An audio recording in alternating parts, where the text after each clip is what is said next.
even on a race that was an exhibition where points didn't matter and the only thing that really mattered was winning $1 million, Hendrick Motorsports and Kyle Larson continue their domination and win once again in the All-Star race at Texas Motor Speedway. What's going on, guys? It's Daniel, and welcome back to our video. I just got done watching the All-Star race from Texas Motor Speedway. I'm going to be very sincere and honest.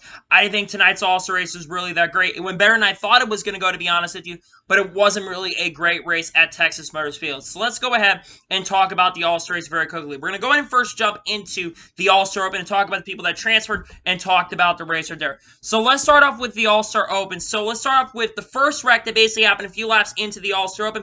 Bubba Wallace, who's running fourth time, was starting to make up some ground. He basically spun, I believe, going into turn number 1, if I'm not mistaken. He basically was able to technically save it, but they brought the caution out for that. I really don't understand why there was a caution for that, considering he basically said that there should not have been a caution, basically, for Bubba Wallace to save. You also have Chris Buescher, who started in the front row, that even though technically Tyler Reddick got going, Bubba Wallace basically beat, not Bubba Wallace, Chris Buescher basically beat him to the line, so Chris Buescher got a penalty. Even though that's not my favorite call, in my opinion, NASCAR did make the wrong call right there. We go back racing for a few laps on the ensuing restart, and then basically on that restart as well, there was a crash, I think it was between Ricky Stenhouse Jr., where Ricky Stenhouse Jr. just completely sent it into the corner after Chris Buescher basically got a penalty. And Stenhouse just sent it in there, got into James Davison, and shot up in the corner and got into Chris Buescher. And unfortunately, got Chris Buescher some damage. Stenhouse also got some damage as well.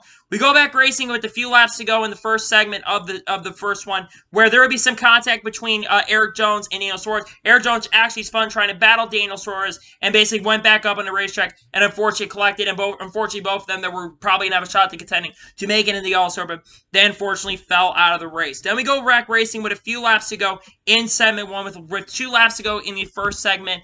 And coming off basically had Ross Chastain make a bull move coming to the last lap of segment 1, and it was able to clear Tyler Reddick and advance to the All-Star race with a really, really bold move. Ross Chastain had to start at the back for basically, I believe they had an issue with their transmission, if I'm not mistaken. So basically, had to travel their way all the way up to the front, and Ross Chastain was able to win the first segment of this race. We go back racing on lap 21, where we see Tyler Reddick pretty much dominate. We see some guys basically come up to the front. Matt DiBenedetto was starting to make some moves up the front. It was really, really aggressive. It looked like he was going to have a shot to contend with Tyler Reddick for the win in segment 2. But it was not be able to be enough. And coming off the corner, Tyler Reddick would advance by dominating segment 2 here at Texas Motor Speedway. We go back racing with 10 laps to go with Aric Almirola, who really, really started to make his way out the front. It looked like he was going to have a shot also to beat Tyler Reddick in segment. He was able to basically hold on to lead. And it looked like Matt DiBenedetto and a couple other guys were going to have a run at Aric Almirola, but there really wasn't enough for those guys to get up there. Aric Almirola would come off the corner in a decent finish overall for the win, and he would advance and be the final driver to advance and transition into the All-Star race. Now, in regards to the fan vote winner that happened in this race, Matt DiBenedetto, which I'm a little surprised, I thought Bubba Wallace is going to win the fan vote, but the All-Star fan vote winner would go to Matt DiBenedetto, who would be your All-Star fan vote winner. Again, Matt DiBenedetto has a lot of fans, and Matt DiBenedetto I really do like a lot. I'm a little surprised Bubba Wallace did not win the fan vote for that, but I'm really, really happy that Matt DiBenedetto won, because Matt DiBenedetto, in my opinion, would have deserved it more than Bubba Wallace, considering Matt DiBenedetto was competing the whole night, and Bubba Wallace was running around 7th and 8th majority of the evening. I honestly thought that Matt DiBenedetto deserved to get into the All-Stars. I was just a little bit surprised and a little bit shocked that Matt DiBenedetto won the fan vote, but I'm really happy Matty D was able to win the fan vote, because he actually was super, super competitive in this race. He showed a lot of speed in the main All-Star race. So let's go ahead and go through the All-Star race, because there's a lot of stuff to talk about. Now, coming into this All-Star race, there was a lot of craziness and a lot of things that happened in this race. Basically, you had inversions in the format. You had the field being inverted. Then you had select number drivers getting inverted in this race. And then you had a pit stop challenge that happened. I have to say, this race went a little bit better than I thought it'd be. So on the front row, you had Kyle Busch and Kyle Larson was starting on the front row. Kyle Larson was able to get the advantage coming off the corner, but going into turn number 1 on the first lap of the race, Christopher Bell spin in turn number 1. Now, there were caution laps. We're not going to count. Christopher Bell really did not get a lot of damage. Basically slid his sideways again. I have no understanding why they threw the caution for that, considering basically Christopher Bell saved it and did get a lot of damage. He would bring out the first caution. One of the only few cautions we would see in this race. Other than that, We go back racing on lap number 2. If Kyle Larson being the race leader, he would pretty much dominate and hold on. Now, you had some guys that were really starting to move up the front and racing really, really hard. Like Ross Chastain, who started in the back, he was really, really traveling up the front, but he was able to basically get inside the top 12 to basically have a chance to maybe have that inversion that happened after round 1. But Kyle Larson basically dominated the first segment of the race, and he would win round 1 here at Texas Motor Speedway. Then we would have the inversion for all 12 cars, basically from 12th to 1st. So Kyle Larson restart 12th, and Ryan Blaney finished 12th in the last segment. He would end up restarting on the front row with Ross Chastain on his outside. Ryan Blaney was able to get the race lead for a little bit. Then Ross Chastain was able to pass him. Then basically Brad Keselowski is able to pass Ross Chastain back. And then Ryan Blaney was basically able to get back into the race lead. He would pull away and would dominate and win segment 2 here at Texas Motor Speedway. Then the whole field would basically be inverted after round 2 with Eric Almirola and Matt DiBenedetto being on the outside of that. Eric Almirola would basically keep the race lead, and then we would see Matt DiBenedetto basically pass both of them. And then Michael McDowell made a very, very impressive, really good move there, and he was able to take the race lead. And then Alex Bowman made a really, really good move with around 8 or 9 laps to go in segment 2. And he would pull away and win segment 3 here at Texas Motor Speedway. Then we would go back on round 4 of William Byron being the race leader after the draw where basically the first 9. Basically, the top 9 basically inverted. William Byron, I think, finished 9th and 7th. He would start on the front row with Christopher being on the outside. William Byron was basically able to pull away at this point, pulled out to a pretty good gap. He had a couple of guys who were trying to challenge up there, like Kyle Larson was really, really close. A lot of the night, he was really, really close to William Byron in this race. But William Byron was able to come off the corner and win segment 4 here in the All-Star race. We go back racing on lap 61 with William Byron leading the inside and Kyle Larson leading the outside as basically the round 4 set. Basically was from, I think, a cumulative number of points from the finishing position. The lower score you got, the better position you would start. They would both start on the front row on that. William Byron was able to pull away at this point, and they were starting to get away. And then basically, there would be the pit stop challenge that would take place. And you had to basically pit within the first 20 laps of the run, or you would not be able to be eligible to get the $100,000. I also think you would get a penalty. Some guys decided to come down pit road early on that, where drivers like Kyle Busch, Ryan Newman, I think Austin Dillon also, they all decided to come down pit road as well. Basically try to get advantage and see if they were able to do, which really overall didn't work out for them, because a few laps later, Kyle Busch and Austin Dillon basically unfortunately sped. They were trying to get a really good time, and they unfortunately sped, which unfortunately cost them an opportunity to basically contend for this win as well, because Kyle Busch was up front and having a shot to maybe get a top 10, and Kyle Busch, he would basically both get a speeding penalty. And then also Kyle Busch come down pit road when Cole Custer came down pit road. Then, with around 5 laps to go before they basically had to come down pit road, we would see William Byron, Kyle Larson, Alex Bowman, all the Hendrick cars basically come down pit road. Chase Elliott was nearly second back. He basically had an incredible stop, really, really fast speed, had a ton of gap, and basically Chase Elliott pulled almost a second on pit road, and he was able to get the race lead from those guys and pull away. Then we see the other guys come down pit road, and with around 3 laps going, around 10 laps to go in the 5th segment of the race, Ross Chastain would spin off the contact with Ryan Newman. Again, he basically saved us, so I don't understand why there was no caution right there, considering he saved that. NASCAR has not thrown the caution for other incidents that have basically taken place. But they decided to throw caution for that. Because of that, Brad Keselowski, who basically was ahead of Chase Elliott coming off of pit road, he was able to retain the race lead and hold on to the lead for a little bit. But a few laps later, Chase Elliott was able to get around basically on the ensuing restart. Chase Elliott and Kyle Larson and William Byron all worked together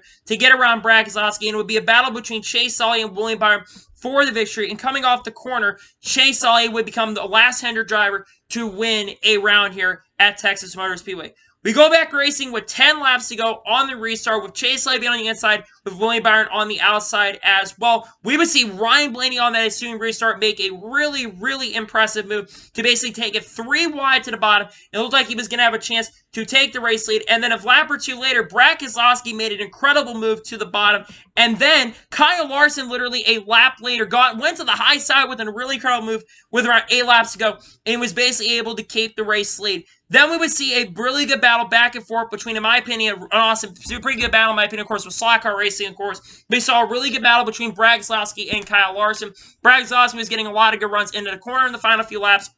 But Kyle Larson was really, really pulling away, and he was starting to take off at the end of the race. Keselowski was starting to make some inroads into Brad Keselowski, basically Brad Keselowski was starting to make some inroads into Kyle Larson, but Kyle Larson is basically able to hold him off. And coming off the final corner, Kyle Larson continues his domination, and he wins $1 million, actually technically $900,000, but he technically wins $1 million and gets his second All-Star win and his second All-Star win in the last 3 years.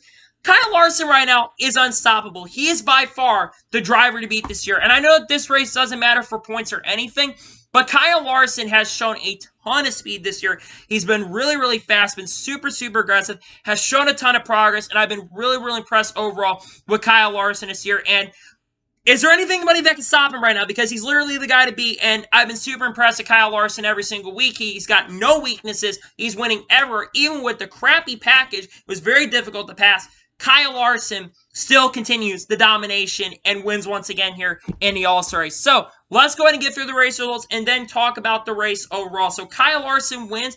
Great to see Kyle Larson winning once again. Brad Keselowski had a very strong run tonight. Ran top 5 quite a bit of the evening. He finished second. Solid run for him. Chase Elliott finished the third. Another great run for Chase Elliott tonight in the All-Star race. Joe Logano and Ryan Blaney both ended up finishing the top 5 as well. Logano finished 4th. Ryan Blaney finished 5th. Ryan Blaney had a really strong car at the end of the race. He was really starting to come on late in the run. He got a very solid finish in tonight's race. Both of them had a really good finish. Alston finished in 6th. Alston struggled early in the race, but he started making up some ground late. He really kind of lied tonight. Ran around the 8th or 10th range once we got farther into the run. But he finished 6th, recovers to a 6th place finish. Solid run for him. William Byron, who looked like he had probably, overall, in my opinion, the best car most of the night, to be perfectly honest with you. A lot of people were saying that too, including Bob Pockers, was basically saying that William Byron basically had the best car a majority of the evening. He was basically, unfortunately, fell back at a bad restart, and a bunch of people just jumped in and got around him, unfortunately, and he was never able to recover. Eric Almirola with an 8th place finish. It's great to see Eric Almirola getting a top 10 is something. It's great to see Eric Almirola had some limelight on it, considering it's been a really rough year overall for Eric Almirola. It's great to see Eric Almirola get a top 10 in the All-Star race. I know this really doesn't matter for points or anything like that, but it's great to see that Eric Almirola showed a lot of progress in tonight's race. Kyle Busch finished his 9th. Kyle Busch had a pretty good car, but unfortunately his car kind of got tight as the run went on, and really nothing he could do, but he gets a 9th place finish. Solid run for him. Kurt Busch finished his 10th. Solid, strong top 10 run for Kurt Busch. Christabel finished 11th. Basically, considering Christabel spun out early and almost went a lap down, he finishes 11th. Great run for recovery for Christopher Bell tonight. Michael McDowell finishes 12th in tonight's All-Star race. Michael McDowell was contending for the lead at one point in this race. It's great to see Michael McDowell show a lot of speed. And we're not a lot of drivers who really struggled throughout the race. It's great to see Michael McDowell show a lot of speed. Mark Truex Jr. finished 13th. Mark Truex Jr. was absolutely a non-factor pretty much all evening, and I was very, very disappointed in Mark Truex Jr. considering he ran really well here at Texas last time. I don't know if they didn't have the right setup or not on Mark Truex Jr.'s car, but Mark Truex Jr. finished 13th in tonight's race. He could have honestly ran better. He never really ran a top 10. I think he only cracked top 10 maybe for a few laps majority of the night. He absolutely struggled in tonight's race. Cole Custer finished his 14th. Kevin Hart finished 15th. Kevin Hart's another guy that absolutely struggled in tonight's race. He kind of ran a top 5 of points in the race, but he really was bad overall most of the night. Tyler Reddick finished the 16th. Matt DiBenedetto finished the 17th. Ross Chastain finished 18th. He was definitely a highlight of the show early in the running, but he unfortunately fell back early in the race, and his spin never really helped him there. Austin Dillon never recovered from the speeding penalty, finishes 19th. Ryan Newman finished 20th after his issues late, and Denny Hamlin finishes last in 21st place. So now let's go ahead and talk about the All-Star race overall. Coming into this All-Star race, I was not very excited and was not very keen on this All-Star race, to be perfectly honest with you. I will say this. The format, I'm still not a fan of. I thought it was interesting with the inverts and stuff, and I thought it was a cool aspect to that. Still not a fan of this format, though. It's too confusing. You had the algebraic equations, but if you're watching overall the overall racing, though, and we'll talk about that, the racing was I'm going to be perfectly honest, it really wasn't that great. Besides the finish and maybe the early portion of the race, I thought the first 2 rounds were pretty good. But as we got farther into the run, the racing just wasn't that great. It became slot car racing. You really couldn't get side by side. I think the PG1 overall, unfortunately, wore off a little bit as well on the track, which is a great thing to see because I think that PG1 needs to go to Texas Motor Speedway.